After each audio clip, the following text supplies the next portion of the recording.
Assalamualaikum warahmatullahi wabarakatuh. Perkenalkan, nama saya Muhammad Sufi Ibrahim dari kelas 10 IPS 1. Di sini saya akan mempresentasikan dengan materi sumber sejarah. Sumber sejarah disebut juga data sejarah yang dikumpulkan sesuai dengan jenis sejarah yang akan ditulis kita.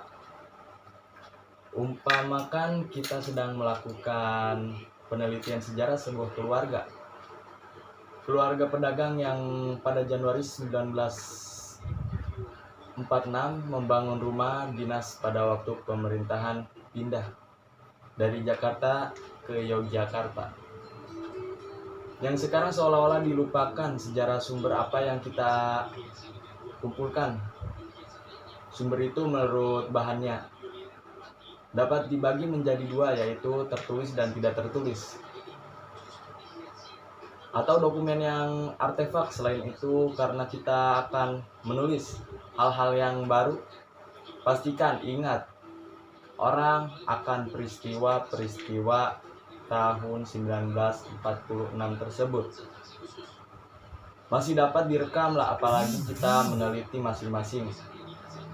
Sekarang sumber lisan itu bukan saja ada, tetapi harus dicari dengan sejarah lisan.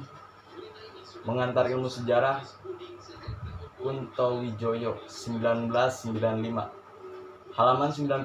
Sumber sejarah ialah bahan-bahan yang dapat dipakai mengumpulkan informasi subjek usaha, memiliki objek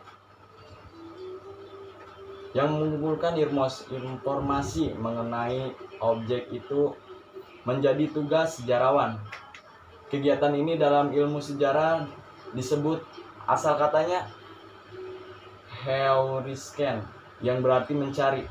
Heuristik merupakan pengetahuan yang bertugas menyelidiki sumber sejarah, membangun kesadaran sejarah. Halaman 85 tahun 2011. Dalam mengumpulkan dan menelusuri sumber sejarah, kita dapat menentukan di beberapa tempat, yaitu museum.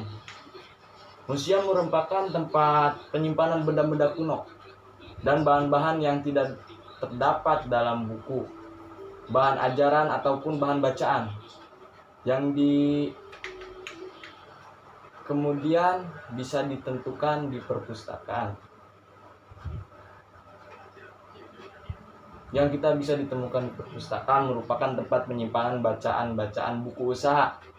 Buku usaha mendapatkan keterangan mengenai sumber sejarah. Lalu di arsipan negara.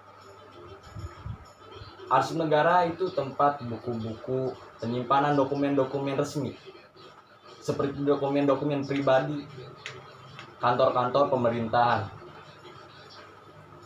perusahaan, dan lain-lain. Sedangkan sumber sejarah tersebut dapat dibagi menjadi tiga, yaitu sumber sejarah lisan, sumber sejarah tertulis, sumber sejarah visual. Sumber sejarah lisan merupakan sumber yang didapat jadi sejarah lisan. Sejarah lisan terdiri adalah metode mengumpulkan dan menyimpan informasi sejarah, termasuk di dalamnya hasil wawancara dari orang-orang di kejadian dan peristiwa masa lalu. Sumber sejarah lisan adalah sumber sejarah yang berupa tulisan, berupa buku-buku sejarah, catatan peristiwa, buku-buku peringatan, buku-buku. Sekian dari saya. Wassalamualaikum warahmatullahi wabarakatuh.